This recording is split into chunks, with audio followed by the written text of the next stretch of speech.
All right, so we are back here another episode of Political. I am your host, as always, Juan Cudello Diaz, and today I am really excited because we have a guest. And I love when I have authors that are writing, but more than that, also a professor. So I get to learn a little bit more of my knowledge and expertise as we talk. So I wanted to just ask you first to give me a little bit of introduction on yourself and who you are. I'm Dr. David D. Schein, and I am a college professor, and I'm an author, and I'm also a licensed attorney. And I am pretty active in management circles and also legal circles. And so, what I do is kind of a blending of the two. I have a weekly show called Saving America, which is the intersection of business and politics on the Brushwood Apple Network. And the two books that I have in print, one is about the American presidents, and one is called Decline of America 100 Years of Leadership Failures. And the other book is called Bad Deal for America, which is a commentary on our Congress. And I have two more books outlined, one on the administrative state, and that's probably the next book out in the series. And then the last book will be on the U.S. Supreme Court. I'm pretty sure maybe the federal judiciaries. And then I have a fiction based on fact, which is out of the series and is based on my college experience, which is not super far from Cleveland. I went to college in Philadelphia.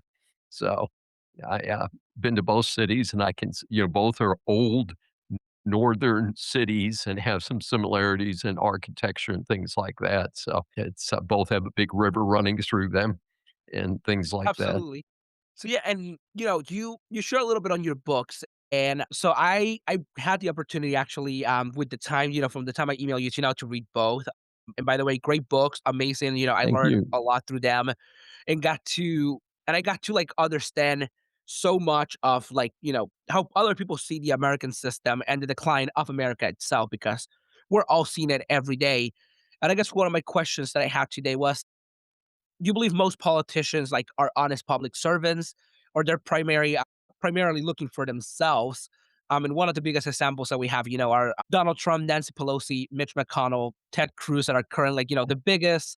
I always call them the little popular kids on the table, right? And you have people like Nancy Pelosi who wants to stop some stuff in the stock market, but herself owns a bunch of stock market and literally use her power in Congress to go around that. And then you have individuals like Ted Cruz, who every time there's a natural disaster, Ted is someplace outside of the United States, but in Texas. So, like, do you think they're like, the quote unquote like bad deal, I guess, of America in itself, but also in a way, are they just looking out for themselves? Or do you think there's more honest politicians out here?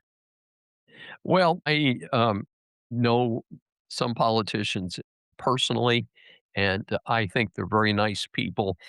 One of the things I've observed is that the corruption seems to seep in even with very good people, is they get inflated with the power that they feel being in the Congress. And remember, we have roughly 350 million Americans, and the members of the House and the Senate is about 550 people. And so you are one of an extremely elite crowd. The only one who's more elite than that is the one American president or the one American vice president. But next to that are the 550 people in the Senate and the Congress. And unfortunately, as much as they may campaign on honesty and campaign, I'm going to voluntarily limit my time in office, they get there and they're like, gee, this is pretty cool stuff. I like being famous. And even if you're the most despised member of Congress out in some very remote part of America, you're still a celebrity. I mean, you're still somebody that stands out. So I would say there a lot of good people have run for office. Not a lot of people have delivered what we would like to see. And in fairness, the system, I think, overwhelms the do-gooders, the people that get elected who legitimately are campaigners for the right. And I think a good example is John Fetterman, the Democrat senator, junior senator from Pennsylvania. And as you know, he has stood out because he has refused to follow the far left whack operation of the current dominant Democrat Party. but his popularity in Pennsylvania is what they call underwater. And I just heard some coverage of that today, earlier today, where they said, you know, if he's standing for reelection today, he might not have made it through a primary. He might not make it to reelection because, you know, some of the people voted for him are in this more extreme camp where they want to see somebody who's like anti-Trump, anti-Trump, anti-Trump. And it's very unfortunate because, and he is a true Democrat. I mean, if you look at his voting record, he has supported Trump or the Republican Party in some very critical matters, like the SAVE Act, you know, requiring ID to vote. But overwhelmingly, his positions are consistent with the mainstream Democrat Party. So it is pretty interesting to see. I certainly agree with your criticism with your comment. I won't call it criticism, call it commentary. Mitch McConnell should have been gone 20 years ago. He accomplishes no purpose in America. Nancy Pelosi should have been gone 30 years ago, and primarily has taken a modest fortune and turned it into millions and millions and millions of dollars. And if you go into the detail of her family wealth, there's an amazing number of coincidences where her husband will buy property that suddenly a government entity decides to expand into and makes these magic profits and buys just the right stocks at just the right time. You know, I think somebody said there are no coincidences in life. And I think that there's a further examination. And it is kind of interesting that despite the overwhelming favoritism of the public for having Congress people barred from trading stocks and doing things like this while they're in office, that law's been proposed for like 30 years and it's never been passed. So again, I think there's a lot of corruption. Again, I don't want to paint it with the whole brush. I don't want to say every single person up there is corrupt, but let's say egomaniacal might be a good definition, that they're so imbued with this power that they have, that they lose track of the people, you and me, the people who should be the ones that they're beholden to. The other piece that I saw was also lobbying, is that one of the things that's been exposed is the who gives money, what industries give money to what members of Congress. When I say members of Congress, that means the Senate and the House. They are pointing out Elizabeth Warren and people like that have gotten vast sums of money from like the healthcare industry and some of these other industries. And you have to wonder, the lobbyists are not giving them that money because they think they're such beautiful, wonderful people. They're giving them money because either they have consistently voted in favor of those industries, or they expect them to vote in favor of those industries in the future. And so it is kind of bizarre to see, you know, basically you and I we're ignored compared to the lobbyists because you and I, with very few of us personally, can afford to give the kind of money and attention that these lobbyists do. No, exactly, and that's, one of the things, I've seen as many others, even here in Ohio, my congressperson, Chantel Brown, and, I love throwing the woman in the spot every now and then because I've been trying to get a meeting with this woman since, like, she got elected the first time. That's been 6 years probably now. And I don't get to sit down, but I know that she has to sit down with some gas companies. I know she has to sit down with some like with APAC. I know she has to sit down with like all these other big PACs that are coming and throw, like they're throwing millions at her. And the same thing, like people like Nancy Pelosi and, bringing her back and the stuck stuff. Like, we are seeing how her husband all of a sudden, I agree with that. I've seen it. And I know, I pretty much have even looked at some of those vote blue, no matter who Democrats. And I asked them, why are we still standing here and saying Nancy Pelosi is the way to go when her like you're screaming against capitalism and you're saying let's just not have this. But Nancy Pelosi is like a bigger capitalist than even like I don't know, sometimes even Elon Musk. I will give the woman props. Like Elon is like bathing in money, but so is Pelosi, and they're just there's no difference if you're gonna criticize one, the other's doing the same thing.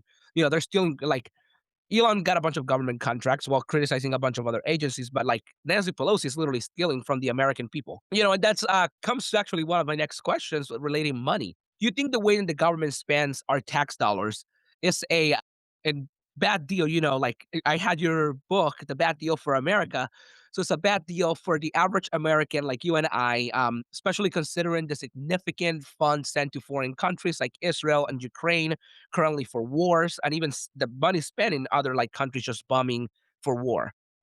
Well, it is a very, very difficult situation, and we certainly have given away an awful lot of money around the world. And I don't know that we have gotten anywhere near the value. I think if you and I were spending the money, that we would expect a lot more accountability than we've gotten from these people so far. And Trump is sometimes accused of being kind of anti Ukraine, but my understanding of Trump's position is that Ukraine got a lot of money under the Biden administration, but really didn't account for it. And since Trump's taken office, he switched the burden to say, hey, they're on your doorstep, Europe. So why don't you take care of Ukraine and we'll sell you the weapons, but you pay us and then you want to give them to Ukraine. That's cool. And I'm just, I'm a very strong supporter of Ukraine. I'm a real anti communist and a very anti Russia. But Ukraine is one of the most corrupt countries on earth, just as Russia is. And the question is who's the good guy there? Well, they're both corrupt countries. And I don't know. I think I like Zelensky better than I like Putin. But in terms of do I want to open my wallet and hand him my credit cards, I'm not so sure that I'm that in love with Mr. Zelensky. You know what I'm saying? But it does seem, particularly during the Biden administration and prior administrations, that a lot of money went overseas for completely silly purposes like drag shows in countries that are Muslim controlled, where you could never do a drag show. You know, gay and lesbians are pushed off the roofs of buildings in Iran and places like that. And so to say that we're going to have LBGT breakthroughs in certain countries is not reasonable. And in contrast, I would say if we're going to go to a country where people are literally starving and we're going to use our hard-earned tax dollars to help people avoid starvation or to provide them critical medical care and things, I think most Americans would say, I'm okay with that. I'm okay with my dollars. But when we study where the money went, it's awfully hard to see how we accomplished very much with a lot of the things that we've done. I've become, speaking of Elon Musk, kind of along the lines of the Doge movement of early 2025, where a lot of this foreign funding was cut out. I don't endorse that as a long-term policy. I think we should get back to where we identify a fund of money and we say, let's pick deserving situations. They don't have to be poverty, it doesn't have to be that, but something where we solve a serious humanitarian problem or we accomplish American objectives. And an example of that is, as I'm sure you know, that China, the CCP, I try and call it the CCP because the average Chinese person, of which there are 1.35 billion of them, is not political. They are not involved they're not members of the Communist Party. They go about their lives every day and really are a very apolitical, society, and my limited contact with them tells me that they mean no harm to the United States. In fact, they'd like to be friends with us. And so the CCP, on the other hand, has this crazed concept of world domination. And what they'll do is they'll go to a country, and we're not talking third world countries as much. I mean, they've done this to the country of Greece, which is not a third world country; it's a nice country, and China will go in, the CCP will go in and say, hey, let us help you build this new port and put in all new modern equipment and all that and finance it at a very high interest rate. And then when the country has critical shortfalls, they say, don't worry about it. We'll just repossess the port and run it ourselves and take it away from the sovereign country that owns the port. And fortunately, they tried to do this in Panama. And as you may know, that both of the ports in Panama that were controlled by CCP have been taken out of their control in the last 18 months or in the process of being switched over. And I hope some of these other countries like Greece, a number of countries in Africa, that we can help them get away from the Belt and Road Initiative and be friends of ours and also be free of the blackmail that the CCP does to these countries after they're unable to pay them.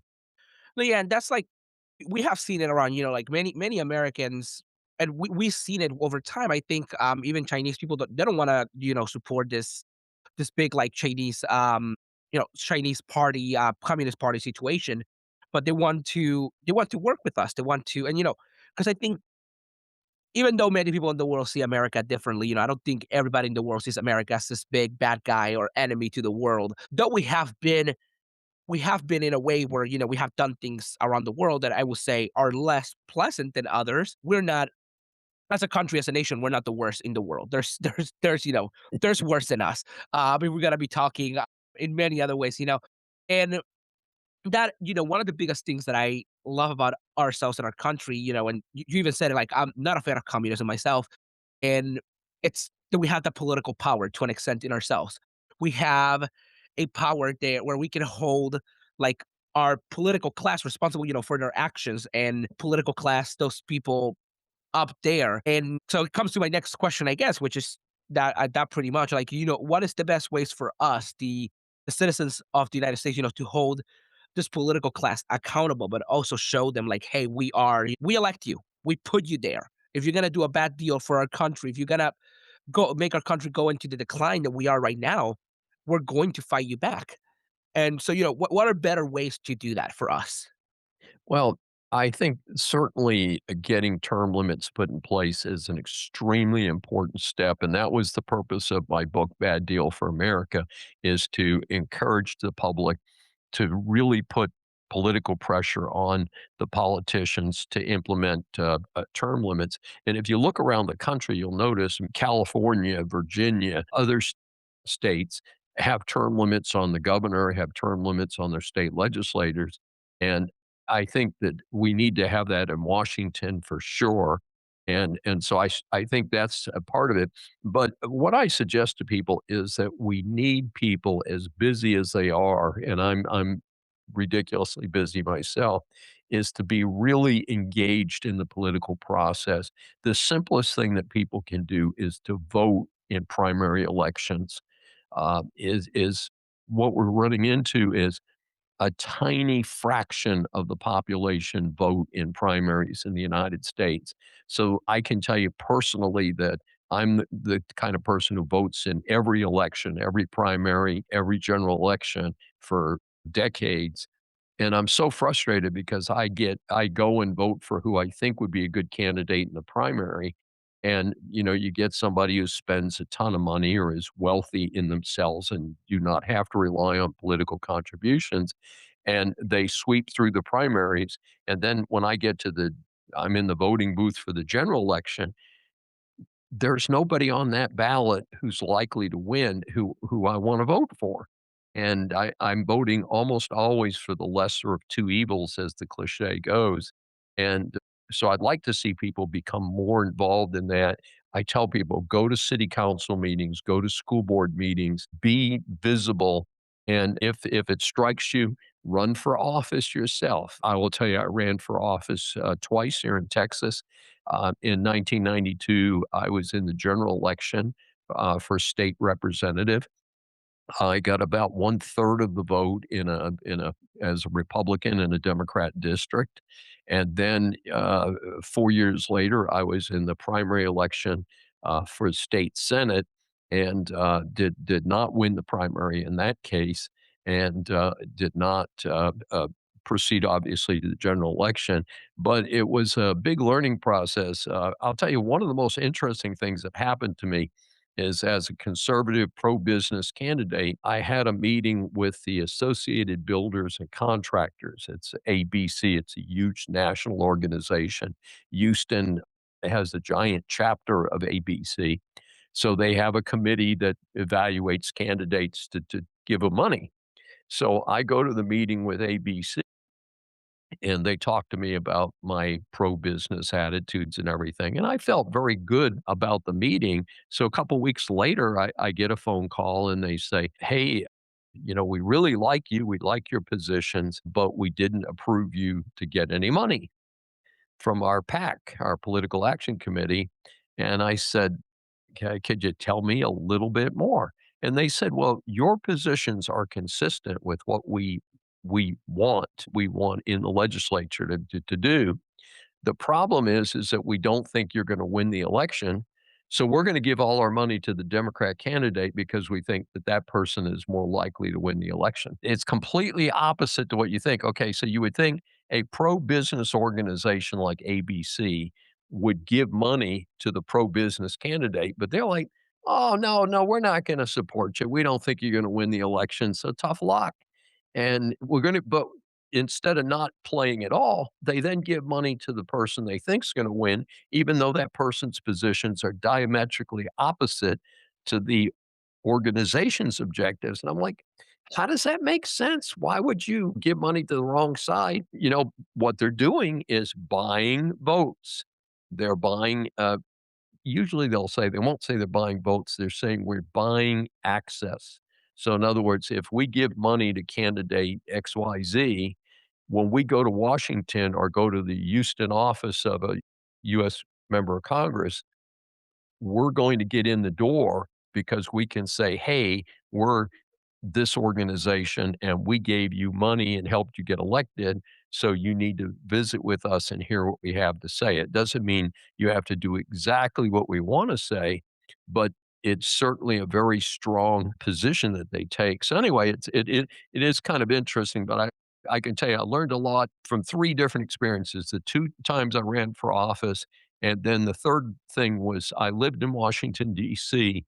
for about 2.5, 3 years, right over the bicentennial, 99, 2000, 2001, and I had a chance to do something that many people joke about. You've heard the cliche about, "I'd love to be a fly on the wall." Well, I got to be the fly on the wall because I had no official position, but my close friend at the time was a staff member of Congressman Bill Archer, and Bill Archer was the chairman of Ways and Means from 95 to 2000. So he was in a very powerful position, and I was tight with his staff, very tight with his staff, and I had access to the Rayburn office building. This is all prior to 9/11.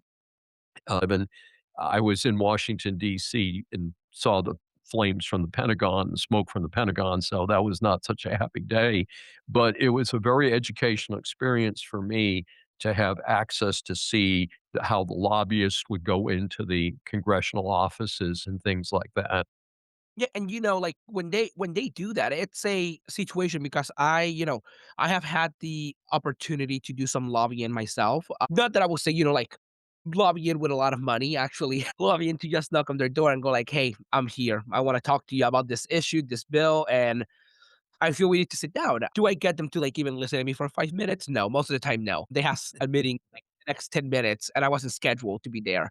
But then I saw other lobbyists getting in, and just like you said, that's exactly how it goes. If you have a good pack, and especially when they know that the candidate that they want is going to win, there's money. They're going to throw money at that candidate because that person's gonna open their doors, and it's a sad reality of our corrupted, American politicians, and especially when they're there for 20, 30 years, sometimes 50. Yes. That's when the money becomes the speaking point. And that's I agree with you 100%. This is why America needs term limits today more than ever. And, like, our founding fathers probably were thinking every elected position in America will have term limits. Congress would have term limits, and the president does. And I think it's obvious it's the person that, in the executive office has it. The, like, the other branches of the government should, like the judicial branch has their term limits. Like, they should have their term limits. And in many, well, in some of our states, they do, some others don't. But, and the same thing with the executive and the legislative, they should all have this term limits, but we're coming to see that the legislators don't have the term limits, and they're destroying their nation little by little. We're just, and it's like, okay, what do we do? Now they have too much power once they're there for like 20 years. We cannot get them out of there with with some candidate who doesn't have the money. So that in my opinion, that has literally moved away from the vision of our founding fathers of an America, to serve the people. We fought the British monarchy because we thought otherwise, they were bad. They were not representing the American people. They were taxing us too much. And now we are seeing instances, where we fought for a 2% tax. Now it's nearly 34%, which it's over 1,600 percent, increase. And, how does that let me ask you this, how does that align with the ideals of the founding fathers themselves, and how does this align with their vision for America? Well, the short version is the founding fathers, every single one of them are rotating in their graves like a electric motor. I mean, not even a rotisserie chicken on a spit. These guys are spinning, spinning, spinning because the current version of America is so far away from their concept of limited government that they could not conceive of how the concept of the American ideals has been so extended into this awful situation. One of the reasons I wrote my first book, Decline of America, was specifically what I call the deification, creating a god out of the president, Franklin Roosevelt. And the two big myths about Franklin Roosevelt were one, that he fixed the Great Depression, and he didn't. And in fact, the statistics are quite clear that while things got a tiny bit better in the mid 1930s, in 1939, we were full on statistically heading back to the bottom of the Great Depression, this horrible economic event that beset America and the world. And the only thing that ended the Great Depression was certainly not Franklin Roosevelt. It was World War II. And our allies were so badly destroyed. France was taken over, England was being bombed repeatedly. And we made weapons in mass amounts for our allies before we even entered the war. And so that's what ended the Great Depression. And then the second part is oh, he was a great leader. We won World War II. Well, let's look at it from a slightly different standpoint. If the guy had been doing his job, the Nazis would never have taken over Czechoslovakia. They would never have gotten outside of Germany, and we would have boxed them in and gone and taken the guy out and done it right. Instead, in history, we hear about the loser called Chamberlain, the leader of England at the time. And we certainly applaud Winston Churchill. It's one of my personal historical favorites. And the reality is that Roosevelt was the buddy with Chamberlain who gave away parts of Europe to Hitler, saying, "Oh, we'll let you take that just as long as you don't come across the Atlantic or you don't go up and mess with England." Well, of course, England found out that wasn't such a good deal, but Americans seem to have stepped over this critical mistake that Roosevelt made. And so, secondly, we were never going to lose World War II. The United States had the ability to produce so much armament and to do so good. And by the way, one of the things also that people miss about Roosevelt is he had been the Secretary of the Navy, an Assistant Secretary of the Navy, because he came from a wealthy family. He was well connected, a nephew or a cousin to Teddy Roosevelt, who really was a great president as far as I can tell. It was interesting because he is the one who made the strategic mistake of putting the entire Pacific Fleet in Pearl Harbor. Pearl Harbor is a very bad harbor because it's C-shaped. It's shaped like the letter C with a big loop but a narrow opening, which meant that the ships could not exit the harbor when they were under attack because there was such limited access. And he was the one who actually made the decision, based on what I studied, that that we should concentrate our navy in this narrow, inaccessible area. So, but the other thing that he did do, which is another negative, is that he created the huge bureaucracy setup. In other words, he didn't per se create the government bureaucracy we have today, but he basically built the groundwork for it, saying, whatever government can do for you, we're going to do for you.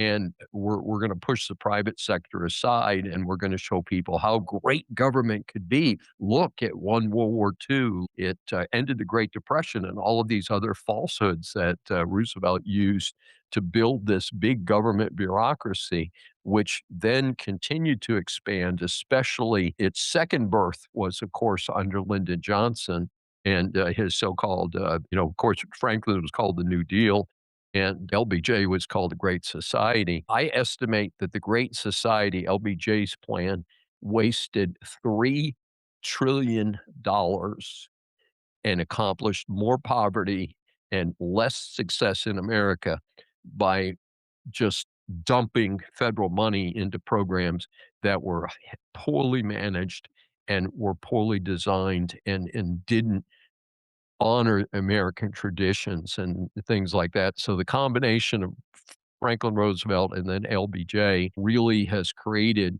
the current outlook. And in fairness, both political parties have not done a darn thing to make government smaller because their power as legislators comes from this giant government and raising billions and billions and billions of taxes. So I'd like to see things done a lot better than they're doing them.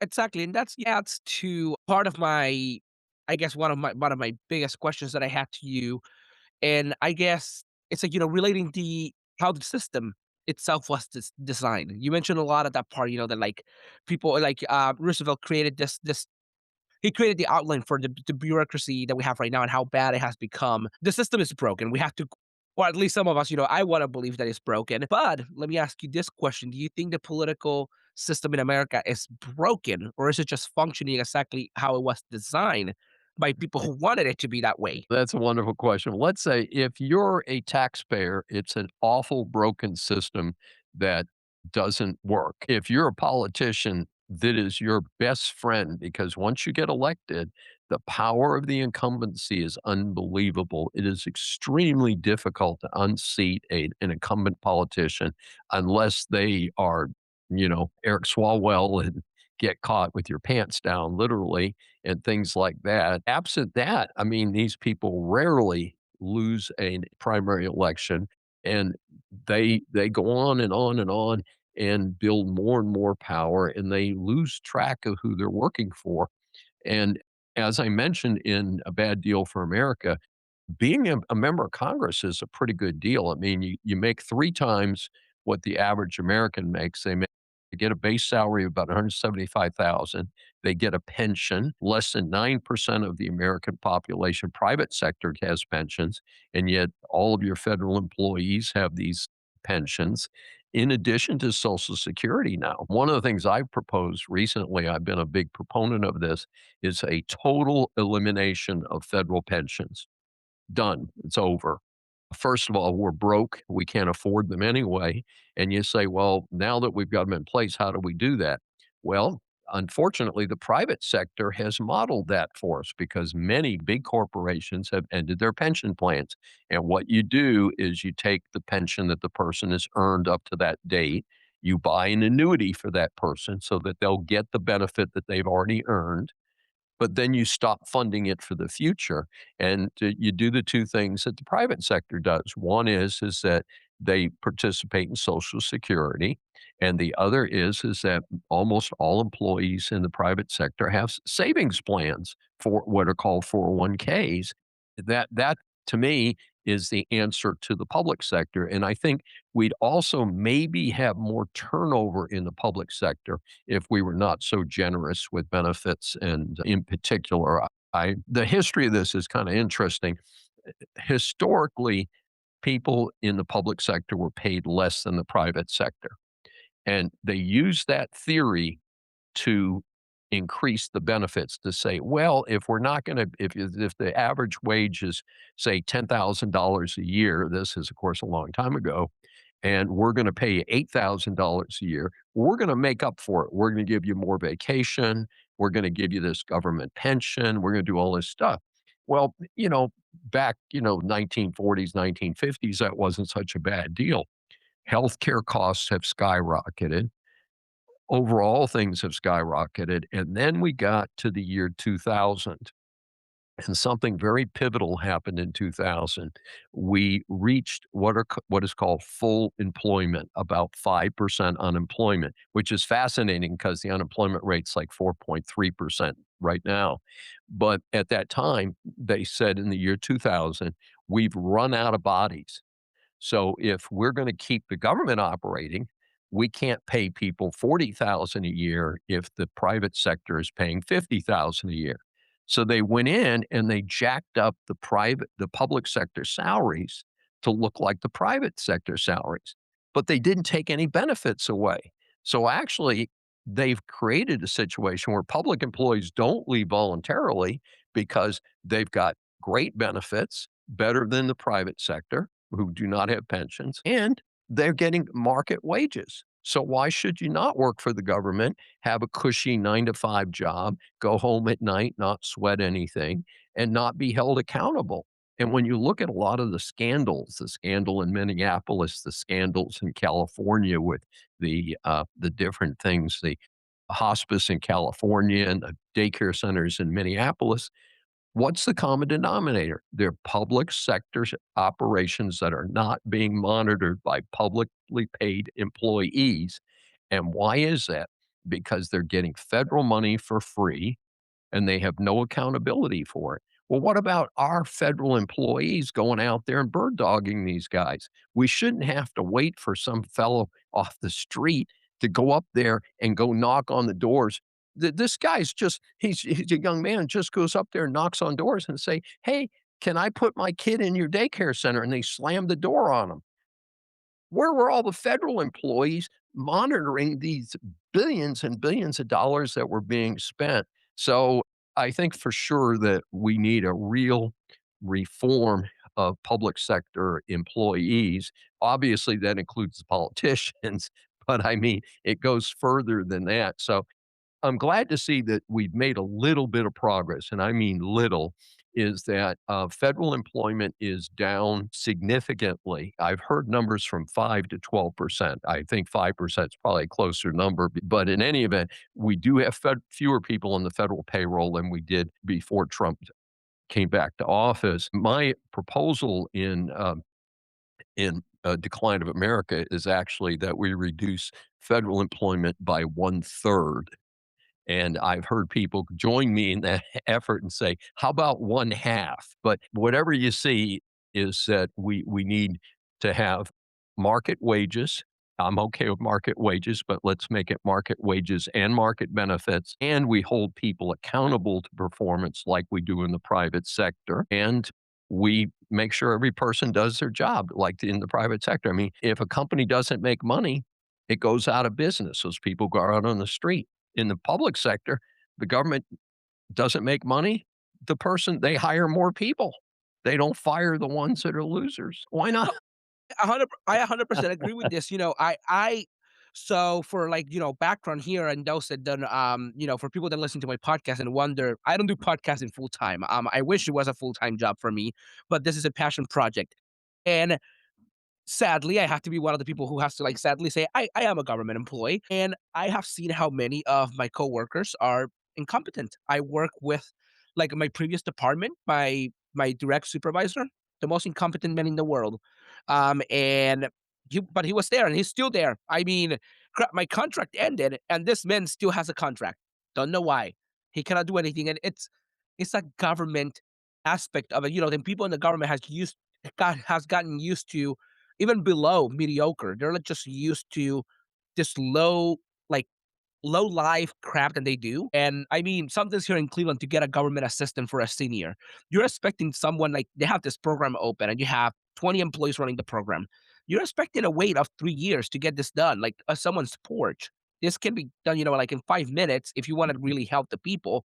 But no, they want to make a salary. And if they were, if they were to help, I don't know if you like ever think of it, but the way I put it regularly is a nonprofit, right? If they open to support, let's say, immigrants' rights, but then immigration all of a sudden stops, their purpose goes away. They lose their purpose.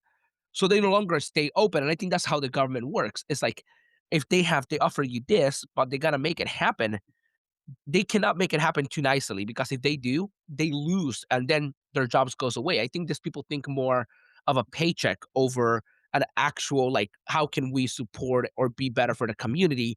And I always say smaller government is the way to go. And that comes, like that's I always tell people that's my crazy libertarian side, always speaking, but I always believed in the government, smaller government will work better.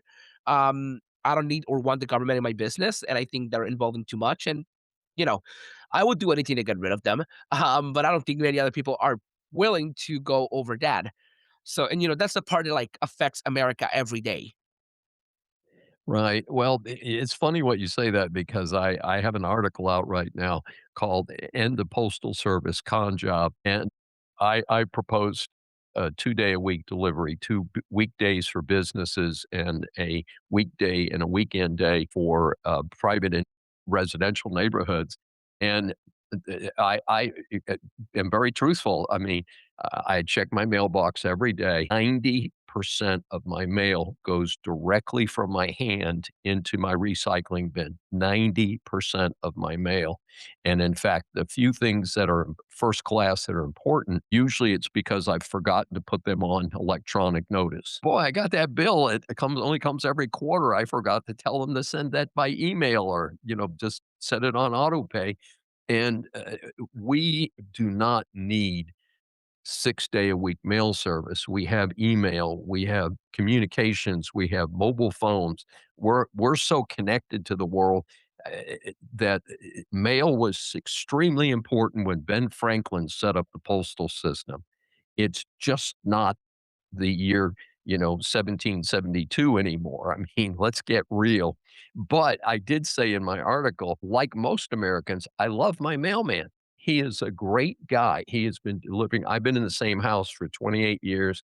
I've had the same mailman for a great deal of that time. He's a great guy, but I don't need him here 6 days a week, and that's just the fact of life, and I think he'd be senior, he could retire, or he could do, 3 different routes across a 6-day period if they still wanna have some senior people work 6 days, or he works 2 routes and works 4 days a week and gets paid in proportion for 4 days, not 6 days, but I think it's important that we start taking a business viewpoint of just about everything the government does. And again, it doesn't mean that there aren't a lot of good people working for the government.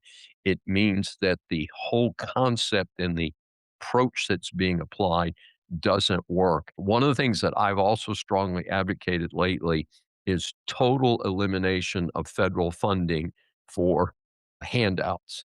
And I'm sorry if I use that term and it sounds pejorative, but basically, whether you're getting free childcare, you're getting SNAP benefits, these are all great programs. You know what?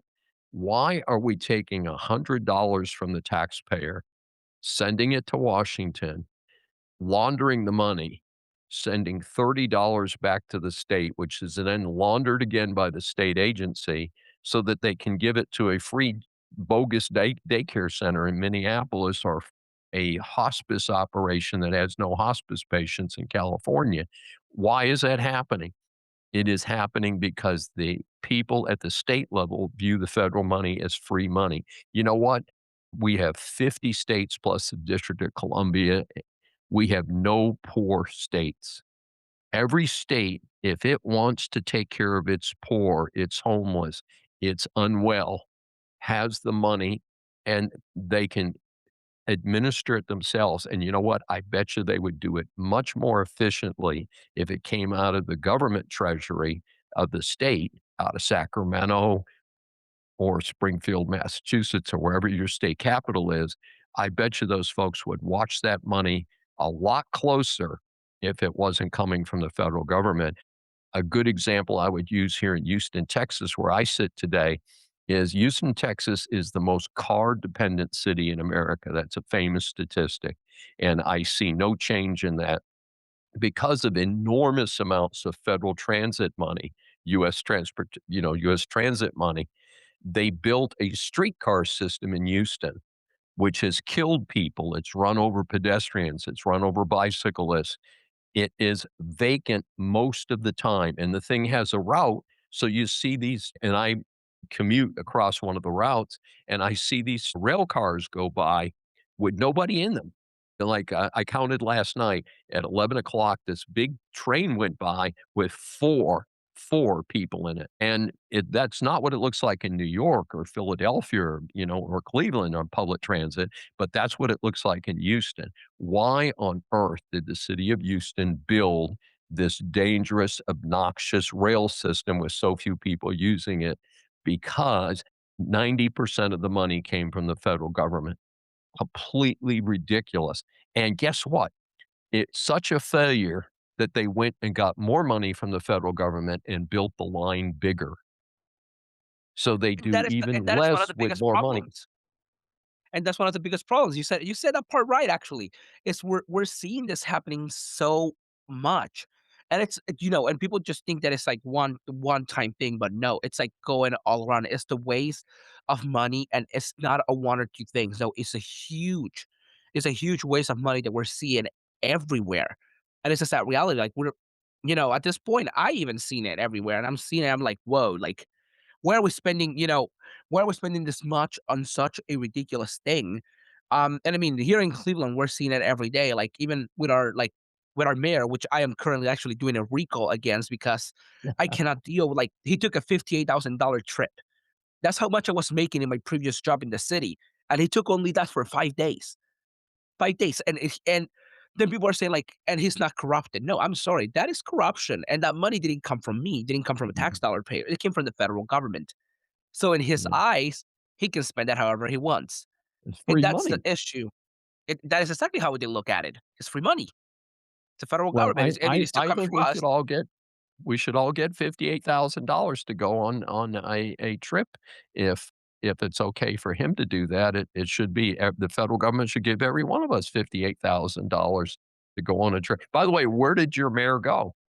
He went to, Martha's Vineyard and or Wineyard, whatever it's called, and it Yes, is I in grew up near there. I grew up, so in it the port streets, the shoreside streets, across from Martha's Vineyard. I grew up in southeastern Massachusetts in a yep, abandoned old mill town, and Martha's Vineyard, they wouldn't even let me in there, I'm sure, because, you have to be a multimillionaire just to visit there unless you're or Barack Obama, where somebody else made you a millionaire, and, 'cause, they have an estate there, Barack and Michelle.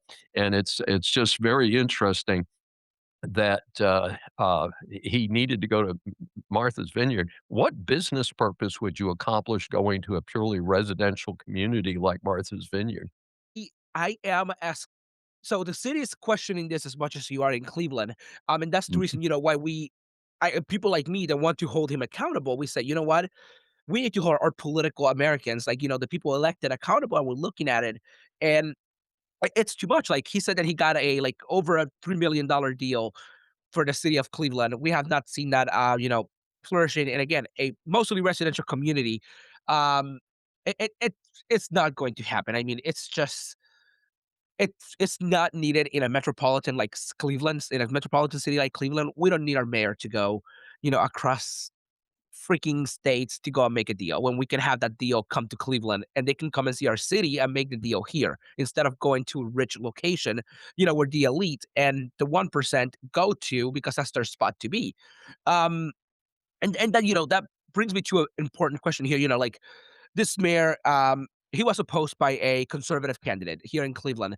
She had amazing views, amazing stuff, and Cleveland is a very liberal city. And sadly, I even when they just see the name, they see the title of Republican, they scare away easily.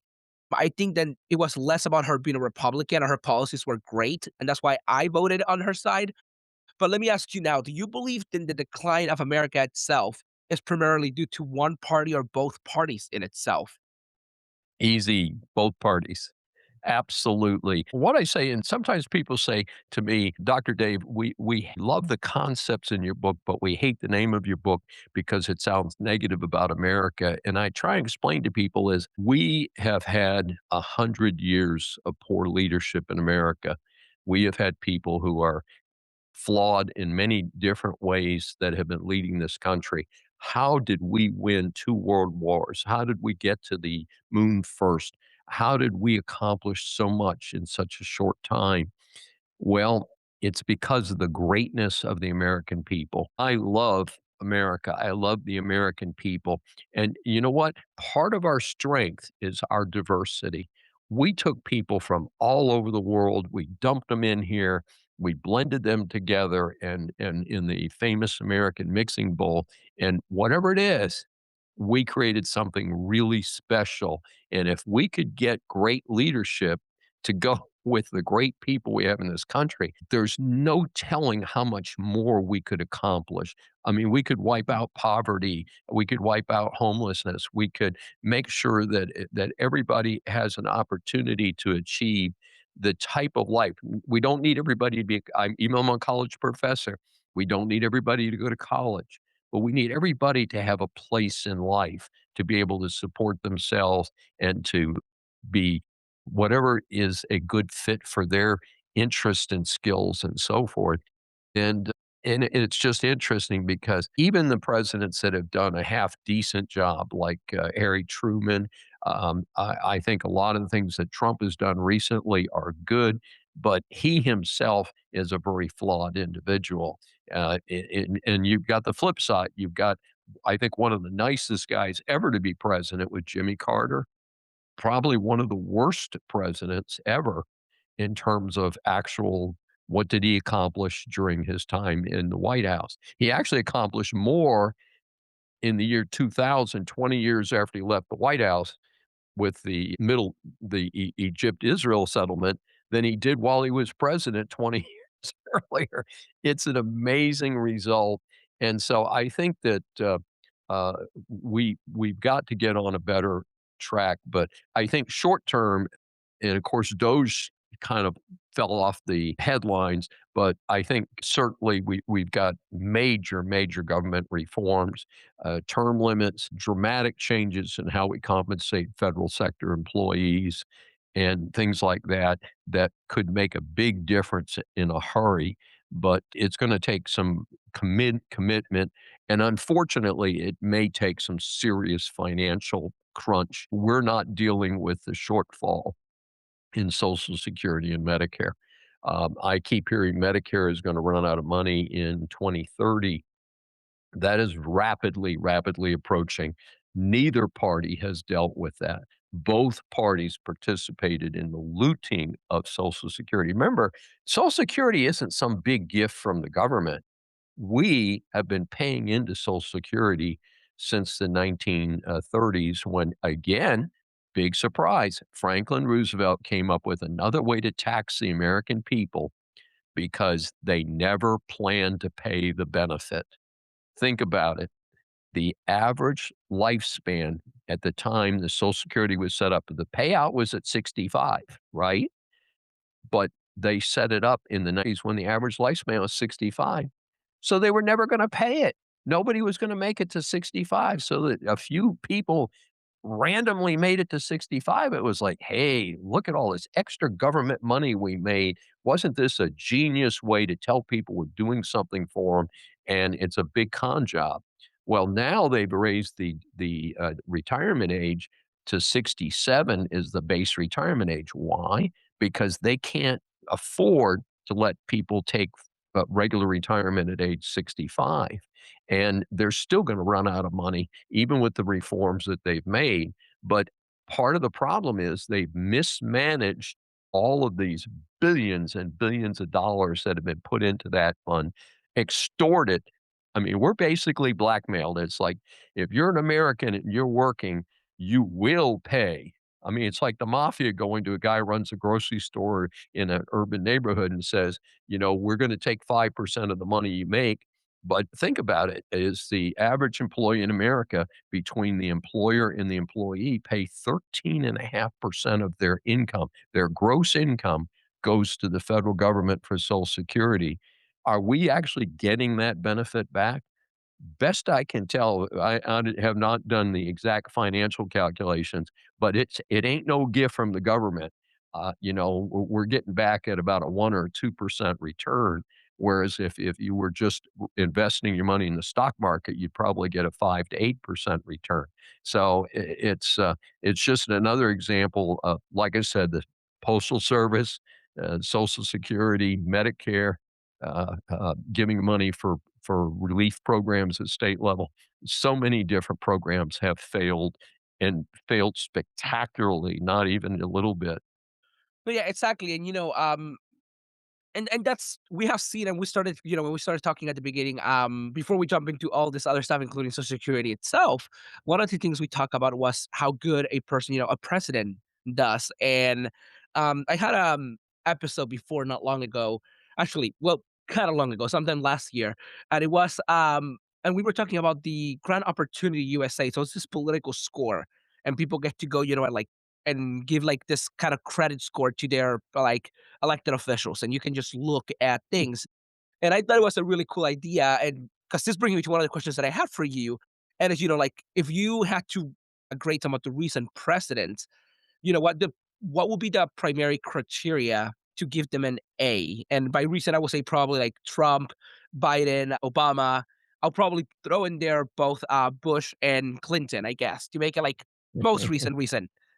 Well, part of my book is that as a college professor, I gave each president from Wilson through Obama a letter grade. And the more recent presidents, it's real easy. Clinton, the second George Bush, the Obama, Trump's first term. Well, Trump's not in the book because we ended the book with Obama in 2016.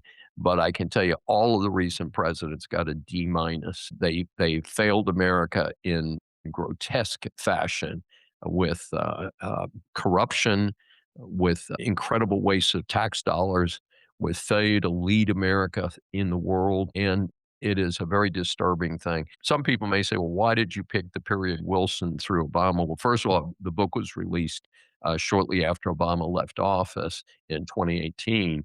But I picked the Wilson administration because that is when, at the end of the Wilson administration, when America unequivocally won World War One, that established America as the leader of the world.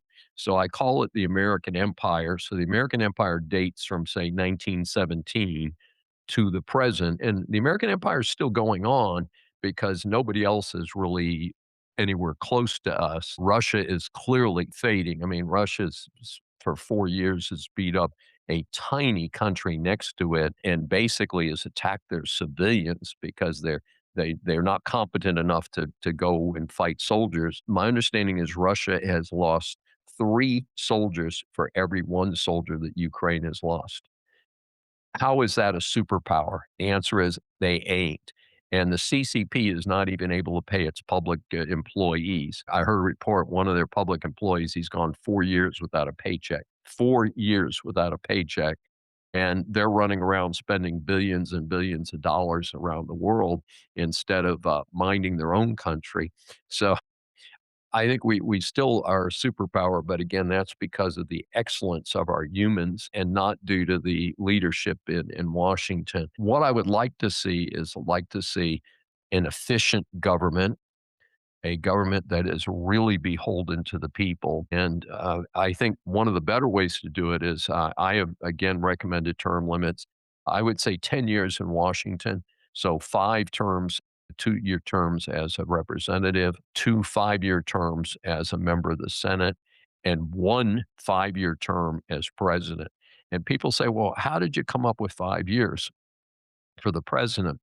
Well, presently we have term limits. Term limits are a gift of Franklin Roosevelt because he was such an egomaniac that he would not do what other presidents have done and self-limited themselves to 2 terms. But basically, in the first term, the president works for about 2, maybe 2.5 years of his 4 year term, and then spends the last year and a half to 2 years running for office again. Their focus is not on helping the American people be excellent. Their focus is on getting reelected and throwing money at people and doing a lot of stupid stuff.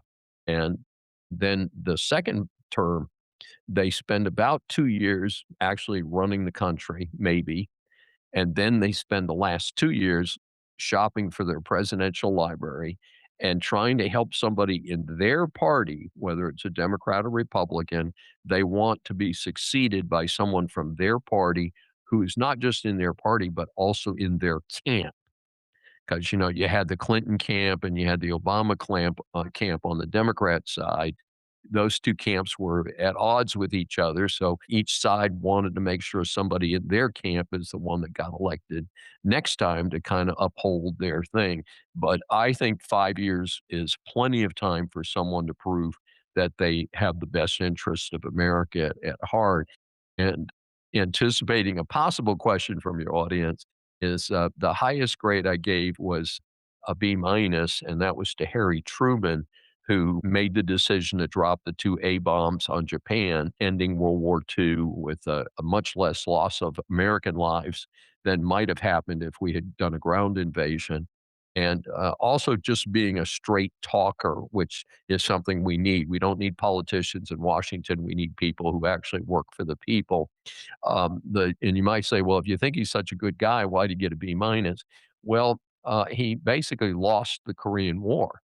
And he made some horrendous decisions. He pulled Douglas MacArthur, who also was an egomaniac, by the way, but he was a good egomaniac in that he knew that the right thing to do was to crush North Korea and crush China, which was supporting North Korea, the CCP.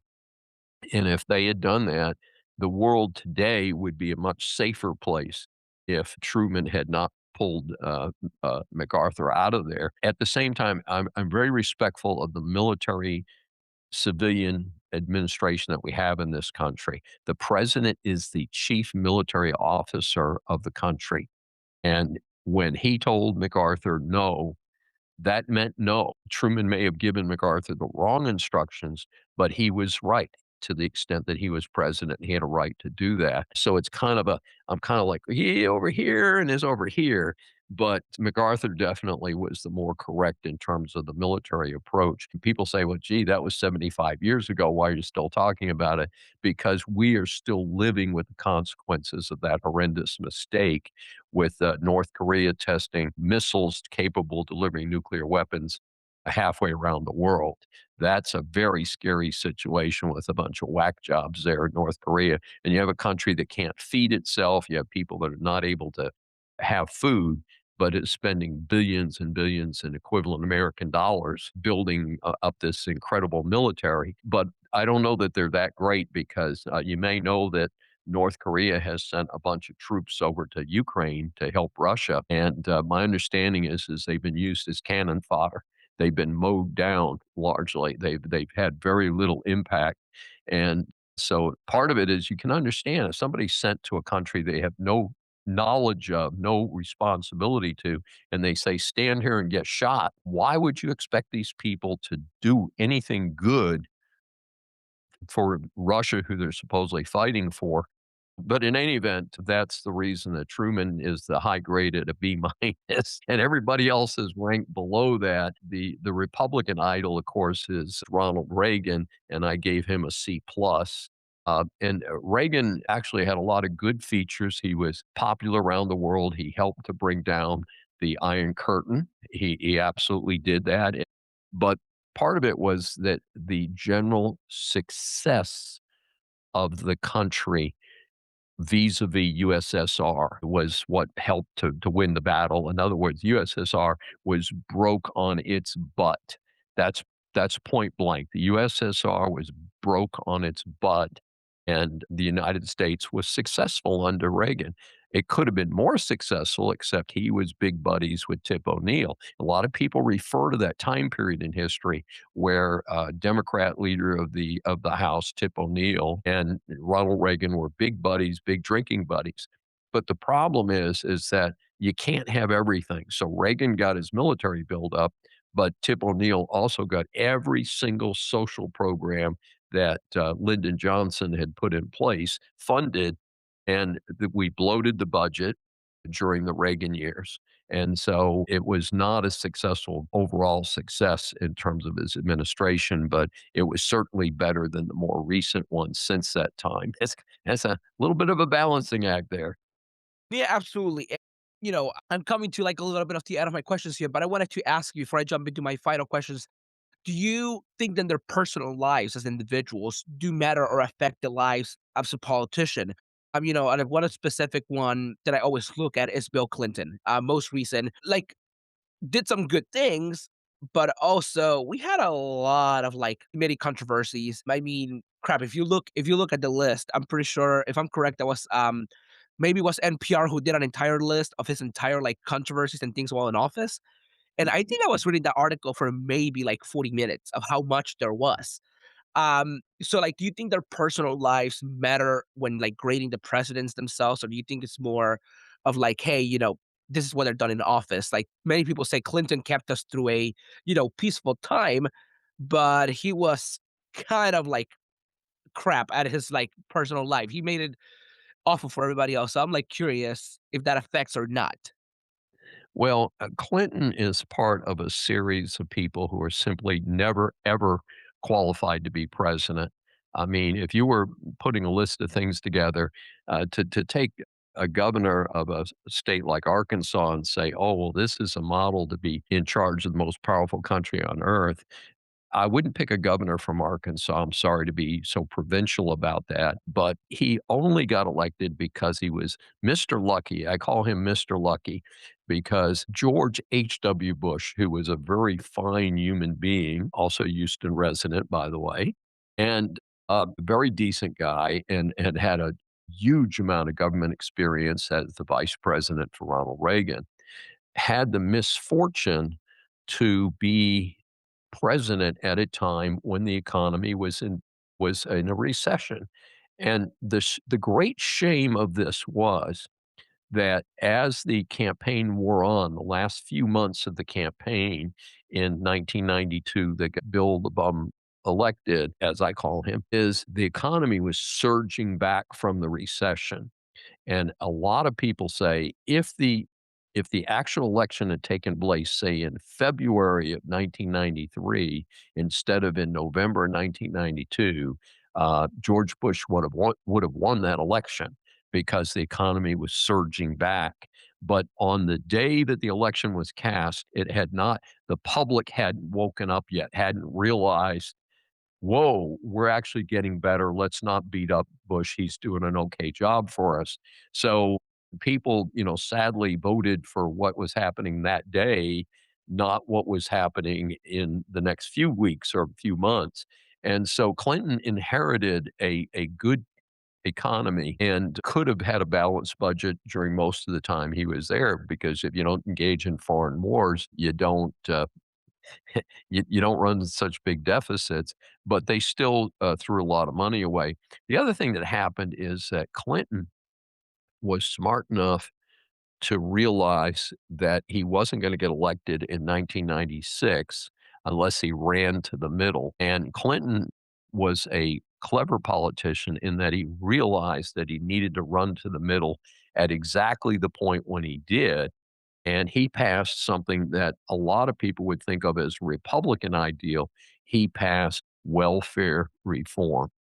And it's a really significant piece of legislation to say if you are a baby daddy, we're going to blood test you. And if you're that baby daddy, whether you admit it or not, if we've got the DNA, we're going to make you pay at least subsistence to the mama of that baby daddy. And that was from Clinton. That wasn't from the Republicans.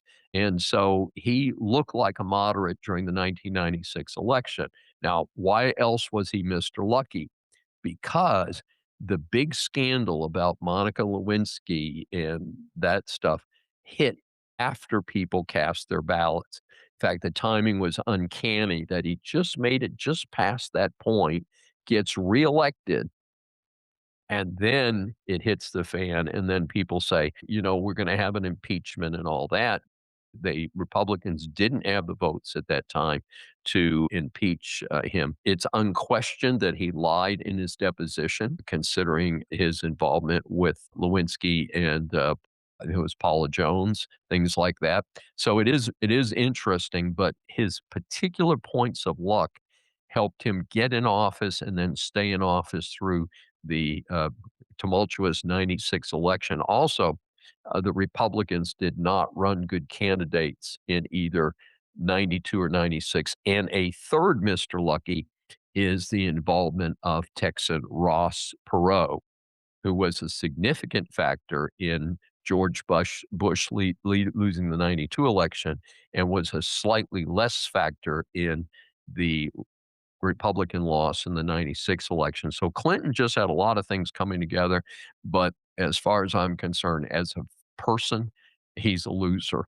And I'm hoping that the current criminal investigation, I think it's criminal, into the funding of the Clinton Foundation, which pays salaries to Clinton and his buddies who are contracted out, it's turned into a money laundering operation. So I'm hoping that they're going to disassemble the Clinton Foundation financing, and perhaps there'll be some criminal prosecutions there. And I don't care if Bill Clinton's 80 years old or Hillary Clinton's 80 years old.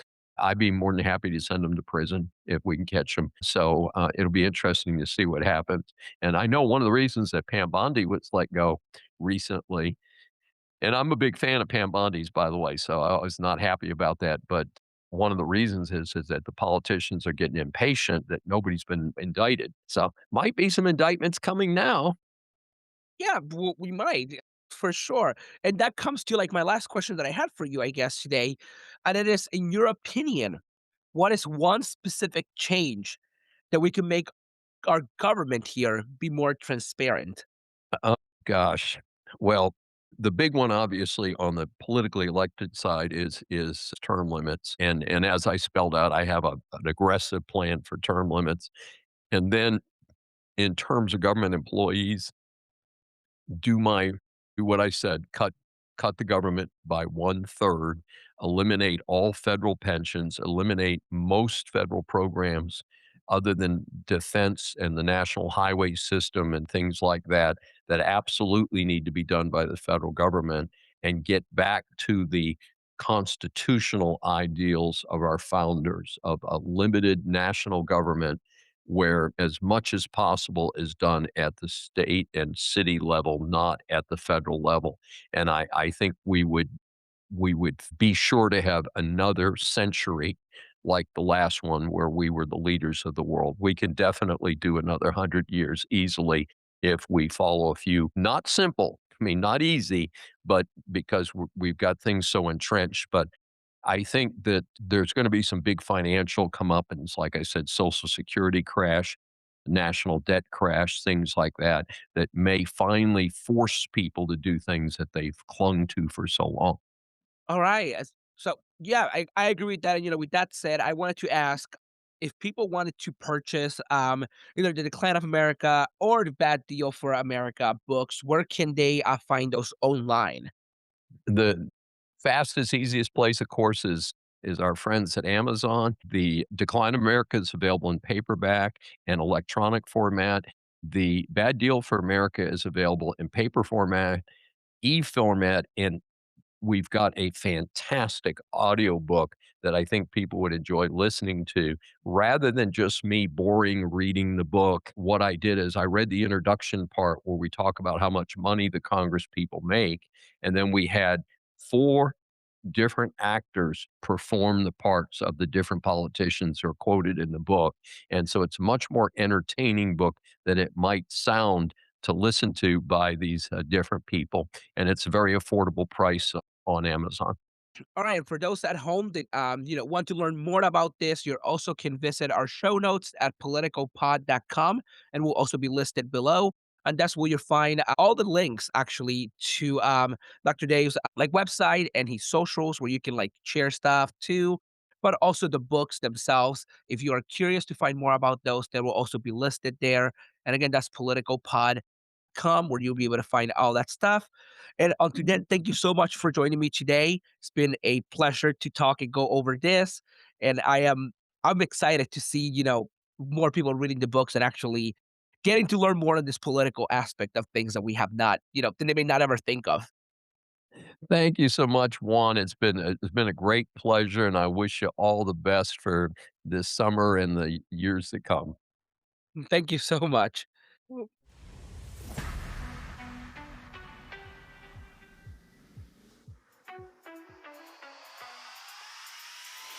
Thanks so much for listening. If you are enjoying Politico, make sure to listen and follow on all podcasting platforms. If you are interested in learning more about the topic that we spoke today, follow the show notes at www.politicopod.com. Politico is an Inquisitor Media original production hosted by me, Juan Collado Diaz. If you want to learn more about the work we do on our advocacy work, make sure to follow or visit Politico at www.politicopod.com.